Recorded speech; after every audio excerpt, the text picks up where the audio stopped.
And there's only one place to start this news hour, and it is in Britain, where there is now a new government after the Labour Party won the general election and the Conservatives suffered what's been described as electoral Armageddon. Keir Starmer said Britain had voted for national renewal and his government would serve all of its people, whether they voted for his Labour Party or not. The Labour leader was speaking in Downing Street after being formally appointed Prime Minister by King Charles following Labour's landslide general election victory. He said he would put the country first and the party second. The Labour Party's most emphatic gains were in Scotland, where from a single seat at the last election, they picked up another 36. Sir Kier said Britain had its future back, with public service at the heart of politics.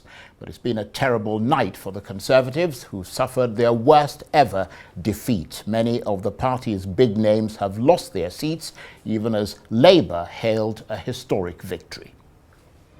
Voted Labour yesterday.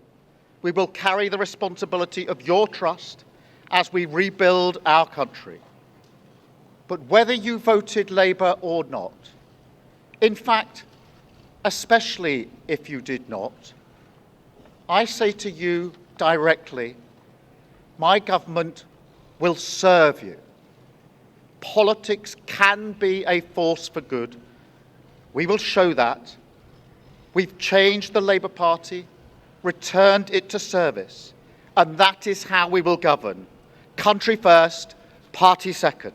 Yet, if I'm honest, service is merely a precondition of hope, and it is surely clear to everyone that our country needs a bigger reset, a rediscovery of who we are, because no matter how fierce the storms of history, one of the great strengths of this nation has always been our ability to navigate a way to calmer waters. And yet this depends upon politicians, particularly those who stand for stability and moderation, as I do, recognizing when we must change course. For too long now, we've turned a blind eye as millions slid into greater insecurity. Nurses, builders, drivers, carers, people doing the right thing, working harder every day, recognized at moments like this before, yet as soon as the cameras stop rolling, their lives are ignored. I want to say very clearly to those people, not this time. Changing a country is not like flicking a switch. The world is now a more volatile place. This will take a while. But have no doubt that the work of change begins immediately. Have no doubt that we will rebuild Britain with wealth created in every community, our NHS back on its feet facing the future, secure borders, safer streets, everyone treated with dignity and respect at work, the opportunity of clean British power cutting your energy bills for good.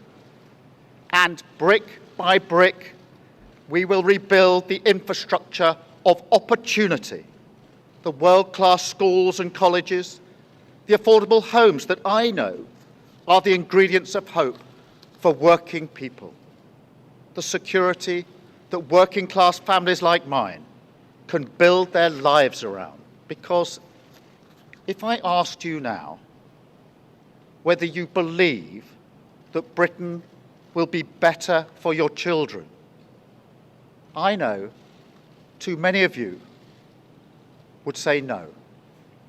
And so my government will fight every day until you believe again. From now on, you have a government unburdened by doctrine, guided only by the determination to serve your interest, to defy, quietly, those who have written our country off. You have given us a clear mandate, and we will use it to deliver change, to restore service and respect to politics, end the era of noisy performance, tread more lightly on your lives, and unite our country. 4 nations standing together again, facing down, as we have so often in our past, the challenges of an insecure world, committed to a calm and patient rebuilding. So, with respect and humility, I invite you all to join this government of service in the mission of national renewal. Our work is urgent, and we begin it today. Thank you very much. To the country, I would like to say first and foremost, I am sorry. I have given this job my all, but you have sent a clear signal that the government of the United Kingdom must change, and yours is the only judgment that matters. I have heard your anger, your disappointment, and I take responsibility for this loss. To all the Conservative candidates and campaigners who worked tirelessly but without success, I am sorry that we could not deliver what your efforts deserved. It pains me to think how many good colleagues who contributed so much to their communities and our country will now no longer sit in the House of Commons. I thank them for their hard work and their service. Following this result, I will step down as party leader, not immediately, but once the formal arrangements for selecting my successor are in place. It is important that after 14 years in government, the Conservative Party rebuilds, but also that it takes up its crucial role in opposition professionally and effectively. When I first stood here as your Prime Minister, I told you the most important task I had was to return stability to our economy. Inflation is back to target, mortgage rates are falling, and growth has returned. Right, and that was the Prime Minister who's now gone, Rishi Sunak, and before him the new Prime Minister, Kier Starmer. Well, for more on this story, let's cross live to London and speak with Arise Special Correspondent John Cookson. Good to see you, John, and thank you for your patience. We went through fairly long clips there from Kier Starmer and Rishi Sunak. But of course, the UK turns a page on 14 years of Conservative government. Assess for us, if you will, how Britain's political map has changed. Hey Charles, good to see you. Well, it's just sort of sinking in. It's very much the morning after the night before feeling in the UK at the moment. The massive win by the Labour Party and Kier Starmer, and many congratulations are heading his way as he settles into number 10 Downing Street tonight, consulting with colleagues, appointing people to the cabinet. He'll no doubt be receiving calls from world leaders as well, possibly from Joe Biden and European leaders. Kier Starmer is very much a pro-European politician, so I'm sure he'll be getting calls from capitals like Brussels tonight offering their congratulations. The figures are stunning, really. 650 seats in Parliament, 326 for a majority. Labour tonight on 412, a massive majority of about 170. The Conservatives slumped at 121. That's their worst result since the Conservative Party was created back in 1832. Reform Party on 4 and Lib Dems on 71. So you can see by those figures what an absolute rout of the Conservative administration has happened overnight in voting. Interesting to point out that the share that Labour got overnight was no bigger than the general election in 2019. What's happened here is that, of course, people have voted to oust the Conservatives by any means, and millions of votes have of course gone to Labour, but it's also gone to the smaller parties like Reform and the Lib Dems. So a massive political earthquake happened overnight here in the UK. Things are just starting to sink in, as I say. Cabinet ministers already being appointed. Yvette Cooper as Home Secretary. Rachel Reeves, Charles, the first female Chancellor in Britain in 1,000 years. Incredible. David Lammy, Foreign Secretary, Angela Rayner, Deputy Prime Minister. More appointments will be made in the coming days. The first cabinet meeting probably on Monday. So a dynamic story, things still evolving tonight here, but certainly change has happened in a big way in this country. Charles. Indeed it has, John. And just to get some clarity on the way things work electorally and politically in Britain, that first past the post system that Britain operates, I mean, it really throws up some strange results, doesn't it? Because, for instance, the Liberal Democrats have won more than 70 seats, and yet their share of the vote was far smaller than that of the Reform Party. I mean, they won 11% versus 14% for Reform, but Reform only got 4 seats in Parliament. Yeah, it doesn't help the smaller parties like Reform. Lib Dem's doing very well. This first past the post system is said by British constitutionalists to be the strongest method of government. It means there are 2 major or even 3 major parties in Parliament as a result. Compare that, for example, with Europe, where coalition governments are quite common, and for example in Germany, the coalition government there traditionally weak. So there are points in favour and against, but it's certainly a British tradition to stick with first past the post. As you say, though, it does throw up some strange results sometimes. And let's just return to the new Prime Minister, Kier Starmer, John. I mean, what do you think people around the world should know about Mr. Starmer, who has achieved something in electoral terms that is almost incredible?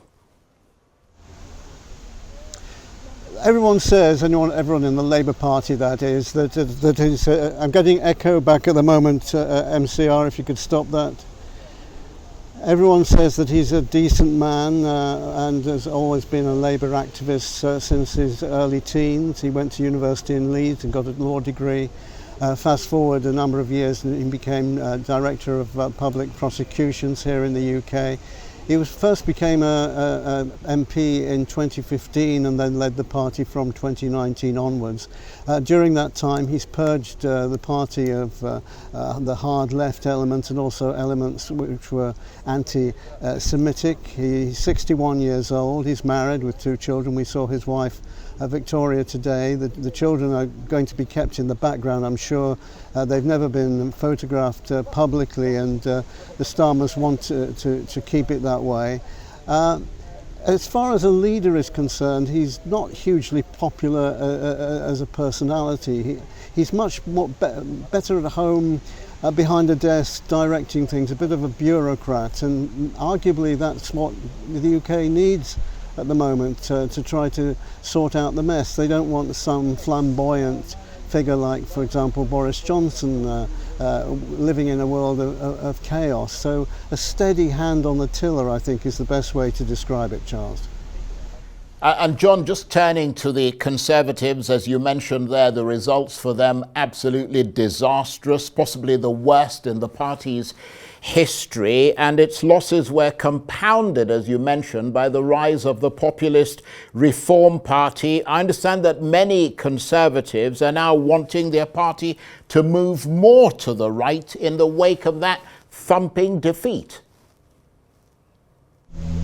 You're absolutely right. It's a very delicate balance for the Conservative hierarchy to try to work out. Obviously, Reform is a growing force in the United Kingdom, right of centre, as you say, and appealing to many disaffected Conservatives. Things haven't worked out yet as to the way things are going. It may well be that perhaps Nigel Farage might be invited to join the Conservative Party, for instance, but whenever he's been asked, he's always said he has no interest.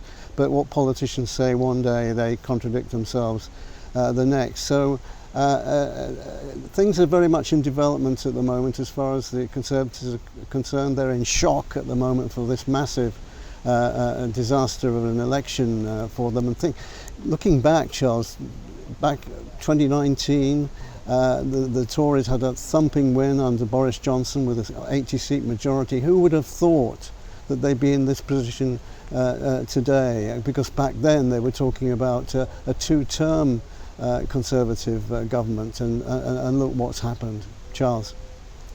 Well, absolutely, John. And it's not just the Conservatives, is it? I mean, who've suffered huge losses. In Scotland, I don't know if you mentioned this. If you did, I apologise for making you say it again. But in Scotland, after dominating politics there for years, the pro-independent Scottish National Party has been decimated. I mean, they've gone from winning 48 of Scotland's 59 seats in elections 5 years ago. They're now down to around 9. So a disaster for the SNP with that scale of defeat.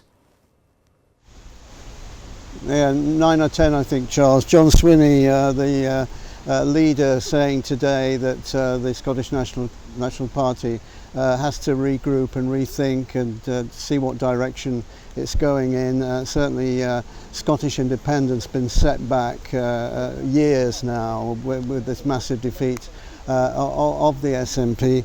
Of course, they've been mired in controversy for a number of years. Nicola Sturgeon and her husband, the former CEO of the organisation, under investigation for alleged financial irregularities.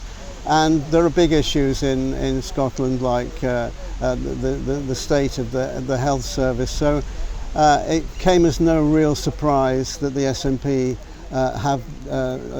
did do quite badly in last night's election. But you know, they will regroup and maybe come back. But a big win for Labour in Scotland, Charles.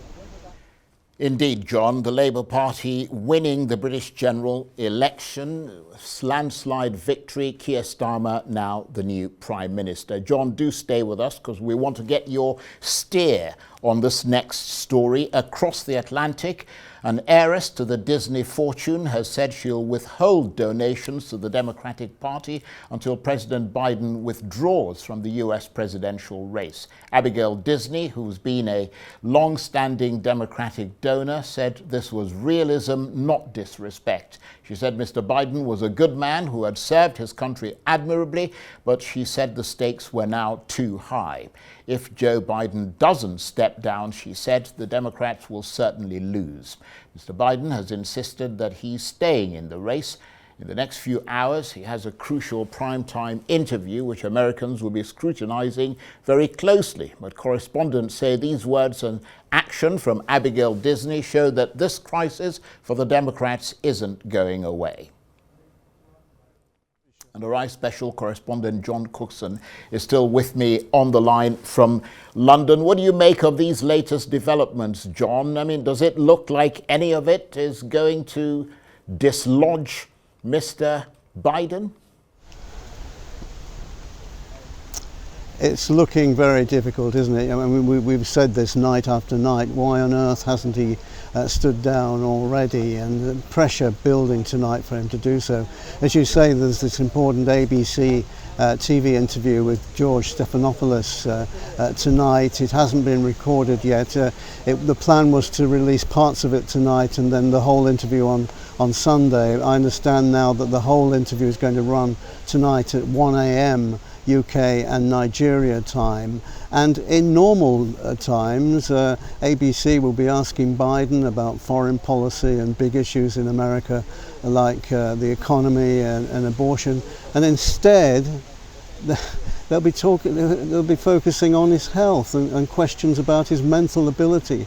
Why on earth Democrat hierarchy chiefs have put Biden for a TV interview with a real interrogator it's hard to understand really, because the chances of him fumbling his way through are absolutely huge. There's something else coming up next week. It's the NATO 75th anniversary and he's due to give a press conference then. Well, if he's still around, one worries for Biden about his capability of taking big questions at a NATO press conference.